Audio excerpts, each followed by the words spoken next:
త్రిమూర్తి సాయిలోని శ్రీ ప్రేమసాయి దివ్య చరిత్ర. కరంజియాకు స్వామివారు ఇచ్చిన 2.5 గంటల ఏకబిగి ఇంటర్వ్యూ స్వామివారి సాయిత్రయ అవతారాల ప్రస్తావనతో ప్రారంభమైంది.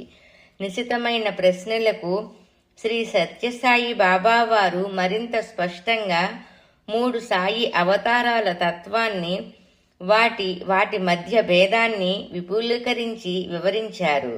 ధర్మ సంస్థాపనకు, సజ్జనుల పాలనకు, శ్రేయోమార్గము నుండి గాడి తప్పిన వారిని తిరిగి సరియైన మార్గములో పెట్టడానికి తాము నిరాకార దైవం యొక్క సర్వశక్తులతో అవతరించామని ప్రకటించారు.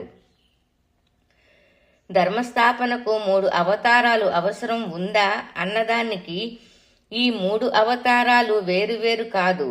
చివరకు సాధించవలసిన ధ్యేయపరంగా షిరిడీ సాయి, సత్యసాయి, ప్రేమసాయి అవతారాలు 3 కలిసి ఒక్కటే, నిరంతరమైనవే. ఒకటి మరోదానికి అనుబంధమే.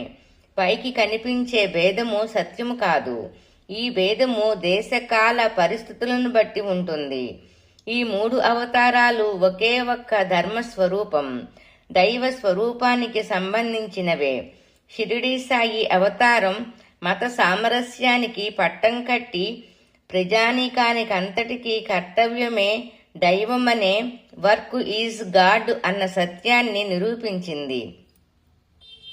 అందరిలో ఉన్న దైవత్వాన్ని అందరికీ తెలియచెప్పి వారికి విశ్వాసం కలిగించి ఇతరులను మత, కుల, వర్ణ, స్థాయి హెచ్చుతగ్గులు లేకుండా పరస్పరం ప్రేమించి సోదరభావంతో మెలిగేటట్టు చేయడమే ప్రస్తుత సత్యసాయి అవతార లక్ష్యం. ప్రతి కార్యము దైవ ఆరాధనమే. వర్క్ ఈజ్ వర్క్షిప్ అవుతుందని నిరూపించబడుతుంది. రాబోయే 3వ అవతారం ప్రేమసాయి. సర్వులు దైవాంశ సంభూతులు మాత్రమే కాదు, పూర్ణ దైవత్వమే. ఎవ్రీవన్ ఈజ్ గాడ్ అని చెప్పి అందరినీ కర్తవ్యం నుండి అర్చనకు, అర్చన నుండి జ్ఞానానికి తీసుకొని వెళుతుంది. ఈ విధంగా ఈ 3 అవతారాల కర్తవ్యం, వర్క్, అర్చనం, జ్ఞానం, విజడం అనే 3 సందేశాలను ప్రకటిస్తున్నాయి అని స్వామి నిష్కర్షగా ప్రకటించారు. ఓం శ్రీ సాయినాథాయ నమః.